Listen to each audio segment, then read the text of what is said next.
Welcome to our look into virtual world libraries. For hundreds of years, libraries have been a crucial part in higher education. What is the future of libraries in vastly growing virtual worlds like Second Life? Can libraries be a key information resource for the residents of virtual worlds? There are thousands of librarians experimenting in Second Life and some beautiful structures built to provide reference services. However, there's a big problem with these libraries: books. The current technology in Second Life forces users to create each page as an image, with each image resolving slowly. Linden Lab, the owner of Second Life, charges a fee to create each image. This means that creating books has been expensive for the creator and tedious for the reader. Until now. The Alice Library Project uses technical advances in the way content is retrieved, stored, and presented to improve the experience of virtual books, allowing for dynamic information exchanges between outside web servers and Second Life.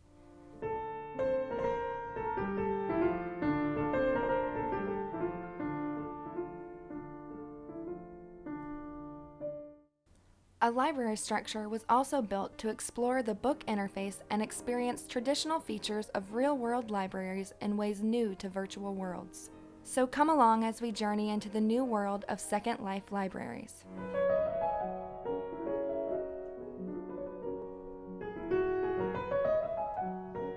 Second Life limits the way programmers can interact with the web to HTTP requests and their responses.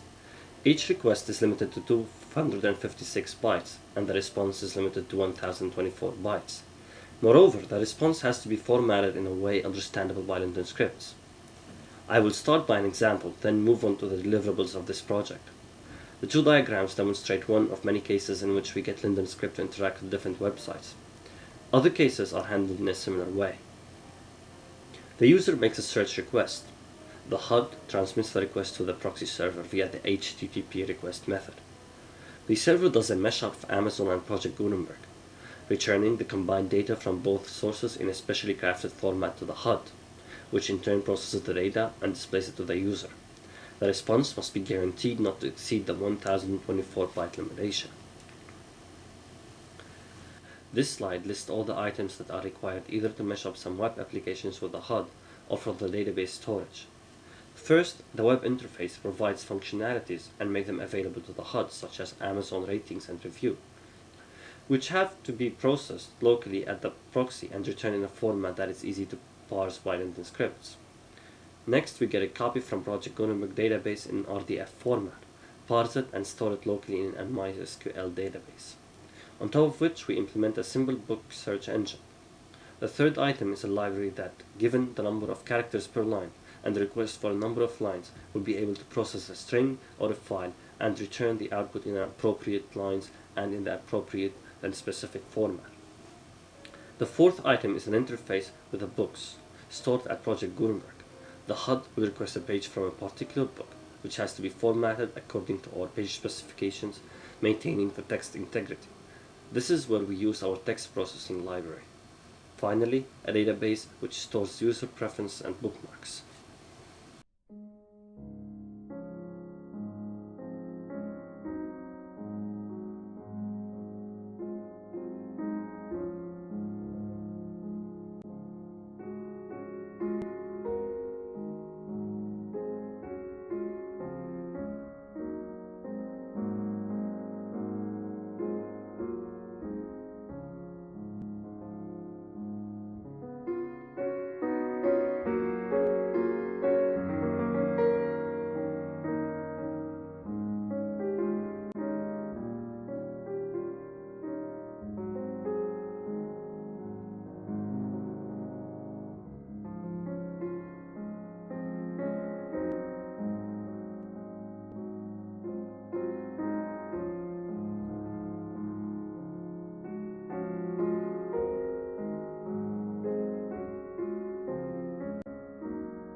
The HUD is divided into three main areas: the top left and top right, where information is displayed, and the bottom, where we display the menu.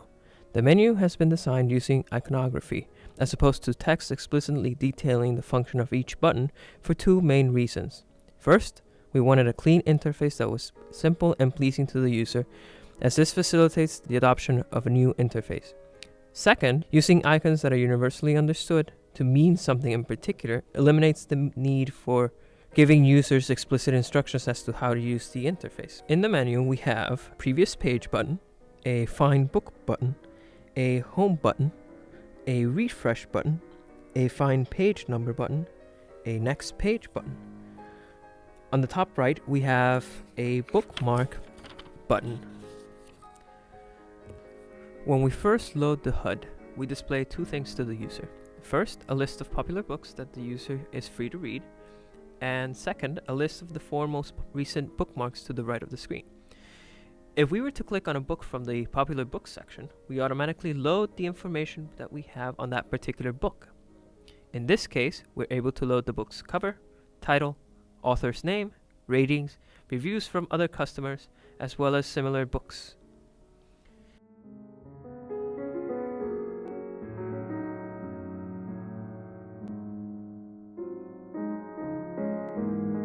If the user desires, we can read this book by clicking on the Read Now button. Pressing this button displays the text of the book, while at the same time enabling the bookmark, previous and next page buttons for use. As we can see, changing pages has a relatively quick refresh rate, much faster than the current techniques available.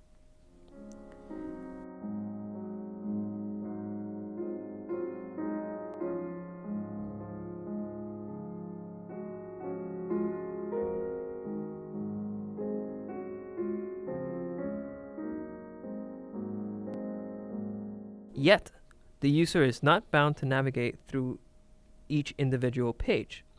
By simply pressing on the Find Page Number button and following the directions on the screen, we can jump to any page present in the book. At any time, the user can go home to the main page, or they can search for books.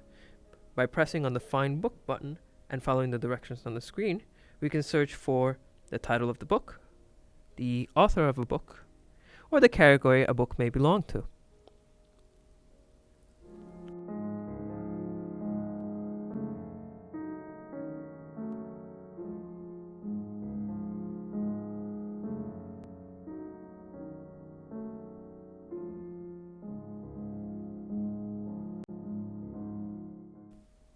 Here, the user has two choices. They can read the book immediately by pressing on the Read Now button, or they can get more information on the book by pressing on the More Info button.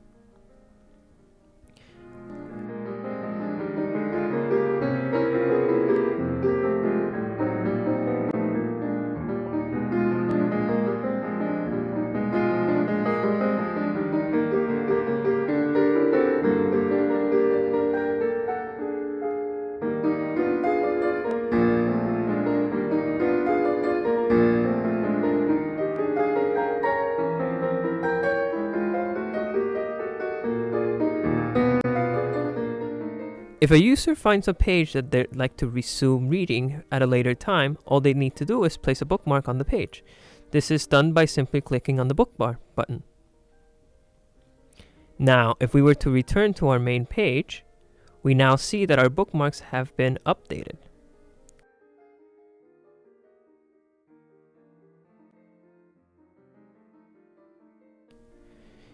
If we were to get more information on our bookmarks, we are able to do so by clicking on the More button. The interface for displaying bookmarks is similar to the search interface. However, if we were to now click on the Read Now button, we would be taken directly to the page that we bookmarked.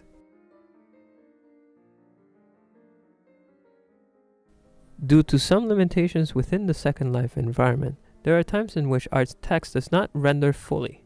As such, we've implemented a refresh button in order to overcome these limitations.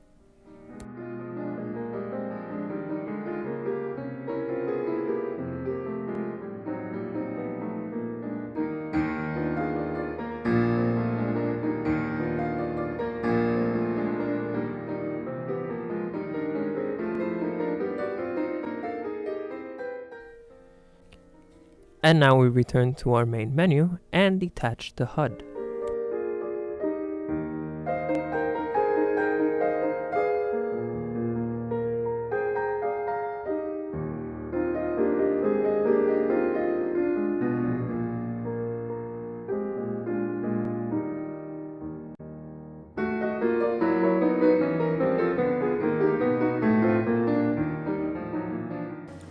Welcome to the Alice Library. Building structures in Second Life is not like building structures in the real world. There are many different dynamics, such as the absence of gravity, limitations of sound, and the ability to fly. A structure such as this one would be common in the world, however it restricts users in Second Life to maneuver their avatar in a confined space. An open space such as our Alice Library allows for an unrestricted natural space to experience books and participate in the interactive Second Life community. Our library makes use of a new Second Life feature of Media on a Prem. We can dynamically update and display web graphics on displays in several presentation areas around our island. There are 4 such areas at our location, as well as a social gathering space for social events and discussions.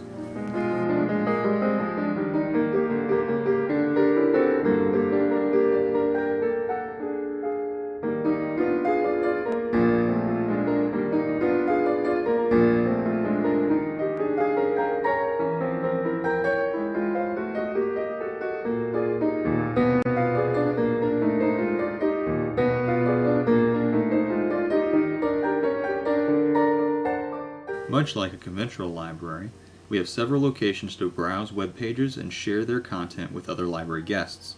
For example, by typing in the channel that is assigned to a screen, one can change from google.com to secondlife.com and share the page with others. Online newspapers or electronic magazines can be displayed very easily like this.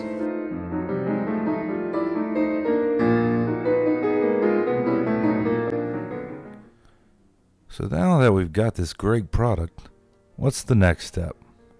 Well, we need to see if it works. We plan to do a set of focus groups with various librarians from across Second Life and ask them questions about the usability of the HUD, the information they are able to receive, and what they think about putting it in their own libraries. Once we've collected all this data, we plan to analyze the results and adjust the library interface and structure based on the opinions voiced at the focus groups. Then we get to the final step, putting this out there in Second Life. At this point, we will remain open to the opinions of our users and constantly adjust to the ever-changing world of Second Life and virtual world libraries.